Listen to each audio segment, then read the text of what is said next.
Hello दोस्तों, ये हैं नज़म सेठी साहब जो पाकिस्तान के नामी गिरामी जर्नलिस्ट हैं और पाकिस्तानी पंजाब के चीफ मिनिस्टर भी रह चुके हैं। इनकी चालाकियों के किस्से न केवल पाकिस्तान बल्कि पूरी दुनिया में प्रसिद्ध है। हमें आज ये बताएंगे कि पाकिस्तान से बाहर विदेशों में जाने वाली पाकिस्तानी लोग वहां पर क्या धमाल काट रहे हैं। मेरे पास जो फिगर है it's unbelievable, nearly 20 million all across Pakistan. 2 crore के करीब तो वो लोग हैं जो बेगिंग किसी न किसी स्टेज पे उन्होंने बेगिंग की है कि नहीं की। अच्छा। तो अब अगर इनमें से 1 मिलियन जो है बाहर चले जाते हैं तो पता भी नहीं चलता, उनकी फैमिली में और निकल आते हैं। गदागर एक्सपोर्ट करने में अब हम सफ़े अव्वल में शुमार होते हैं और मलेशिया में बैगर्स पकड़े गए 80 के करीब, उनमें से 77 का ताल्लुक पाकिस्तान से था। इराक में 50,000 से लेकर 1 लाख के करीब ज़ायरीन जो है वो पिछले कुछ सालों में गए, उनका ट्रैक ही नहीं मिल रहा, वो वापस ही नहीं आए जहाँ पर उनकी रेजिडेंस थी। इसके अलावा यूएई ने भी कहा है कि आप अल्लाह का वास्ता है, आप यहाँ पर हुनरमंद अफराद भेजें, आप जो भेजते हैं वो हुनरमंद भी नहीं होते और दूसरा वो जराइम पेशा होते हैं, जेब कतरे बन जाते हैं। इस तरह की बहुत सी रिपोर्ट्स जो हैं वो ओवरसीज़ पाकिस्तानी की जो मिनिस्ट्री है वहाँ पर डिस्कस हुई, इनकी तरफ से ब्रीफिंग दी गई कि हमारा साथ बैठा मुल्क, हमारा हमसाया, हमारा पड़ोसी, वो इस तरह की रिपोर्ट्स का बड़े पैमाने पर मजाक उड़ा रहा है। एक तो कहते हैं ना कि हम पहले ही मरे हुए, मरे को मारे शामदार। एक तो हमारी इकोनॉमी की हालत ये है और उस पर इस तरह से मजाक बनना, ये वाले काम क्यों हो रहे हैं? पाकिस्तान की सिर्फ इकोनॉमी इस बात की जिम्मेदार है? आयशा, जहाँ बेरोज़गारी होगी, जहाँ क्राइम इतनी ज़्यादा होगी, तशद्दुद इतना होगा, वायलेंस होगा, जिस सोसाइटी में कॉन्फ्लिक्ट होगी, महंगाई होगी, लोग छोड़ेंगे उस मुल्क को और कोशिश करेंगे बाहर निकल के अपनी कुछ ना कुछ करें, यहाँ से भागें, यहाँ से भागें। इसीलिए लोग भागते हैं। और अब जाते किस तरीके से हैं? 3 तरीके हैं।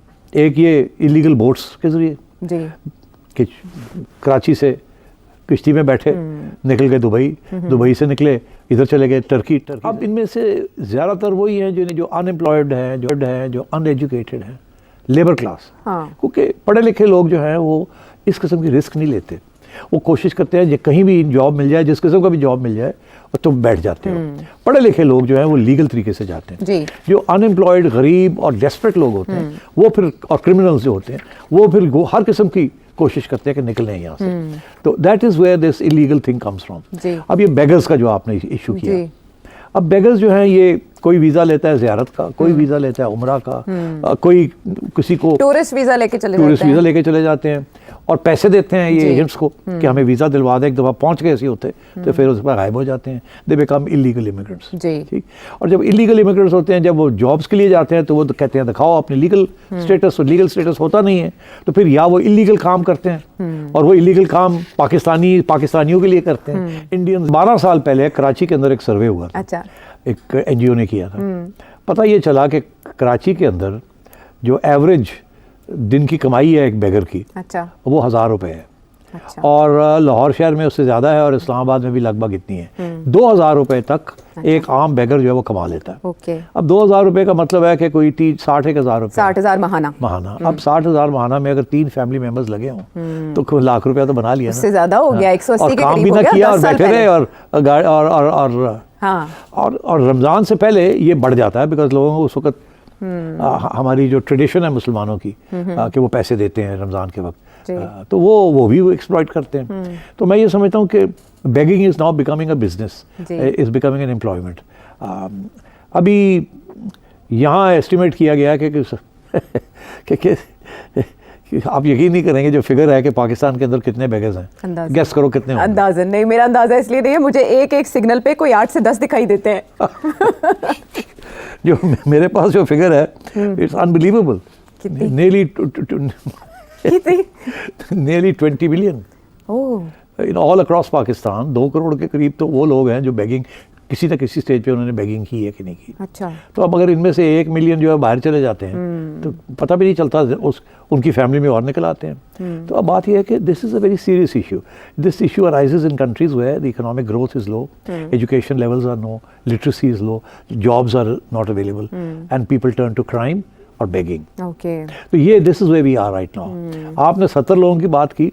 यूएई में वो कहते हैं कि 96% जो पकड़े गए हैं वो पाकिस्तानी हैं, जो क्राइम में या बेगिंग में 96%, मतलब सारे ही। हालांकि वहाँ तो रूल्स हैं और ये वायलेट करते हैं। उसके बावजूद और बहुत बहुत बड़े वहाँ एमिरेट्स के अंदर महाज बन रहा है अगेंस्ट पाकिस्तानी कि जब भी आयशा कहीं भी किसी मुल्क में भी यूरोप में खसूसन कोई क्राइम होती है ना जी 9/11 जब हुआ था तो उसके बाद जो भी क्राइम होती थी ना तो डर ये लगता था कि ये पहले डर ये लगता था कि ये मुसलमान होगा, दूसरा डर ये लगता था कि ये इराक, सीरिया, लेबनान, अफगानिस्तान इस किस्म की जगह से या अरब मिडल ईस्ट से कोई ना कोई होगा। अब जब भी कोई क्राइम होती है जिसका ताल्लुक क्राइम का ताल्लुक कोई इस्लाम वगैरह के साथ है या मज़हब के साथ है तो सबसे बड़ा शक ये पड़ता है कि ये पाकिस्तानी ना हो, बिकॉज वो पाकिस्तानी हर जगह पे ज़्यादा मिलिटेंसी शो कर रहे हैं। तो ये इस्लामी फोबिया जो हो रहा है यूरोप में जिसकी वजह से वहाँ गवर्नमेंट्स तब्दील हो रही हैं, इलेक्शन रिजल्ट्स चेंज हो रहे हैं, राइट विंग आ रही है अंदर इनटू पावर, उनका सबसे बड़ा जो है वो यही इस्लामी फोबिया है। और आप पहले इस्लामी फोबिया में अरब नेशंस वर इन्वॉल्व, वो कहते थे ये सलाफी हैं, ये वहाबी हैं, ये एक्सट्रीमिस्ट हैं। अब Pakistanis are coming into the limelight. तो दिस इज इसका ये मतलब है कि ये जो रास्ते पहले हमारे लिए बंद हो रहे हैं और भी बंद होंगे। इनकी यहाँ जो तालीम जो ये सर्टिफिकेट लेते हैं जाली हैं जी, वो जाली सर्टिफिकेट्स हैं या वो फज्ड सर्टिफिकेट्स हैं या वो फेक सर्टिफिकेट्स हैं या मतलब सिफारिशें लगवा के नंबर लगवाए हैं या चीटिंग करके किए, कोर्सेज पूरे नहीं किए, सर्टिफिकेशन ले ली और यहाँ आसानी से मिल जाती है। आपको पता ही है जो हमारी डिग्रीज का हाल है, जाली डिग्रियाँ भी बिकती हैं यहाँ और वो डिग्रीज लेके और ये नौकरियाँ ले लेते हैं। वहाँ जब पहुँचते हैं तो वहाँ they not up to the job और वो सर पकड़ के बैठ जाते हैं। या अब नर्सिंग आपको पता है कि one reason why medical tourism is taking off in Thailand and in India. Medical बड़ी it's a terrible situation। मगर जो लीगल लोग जा रहे हैं वहाँ वो भी अब सफ़र करने लगे हैं, बिकॉज उनके ऊपर भी शक की निगाह से कस्टम्स ऑफिशियल्स भी देखते हैं और वहाँ के जो लोग हैं वो भी देखते हैं। और वो मुझे डर है उस वक्त से कि पाकिस्तानियों के खिलाफ इस्लामोफोबिया तो हमने सुन ही लिया, पाकिस्तान फोबिया भी इंट्रोड्यूस ना हो जाए, बड़ी अलार्मिंग बात है। That would be very alarming.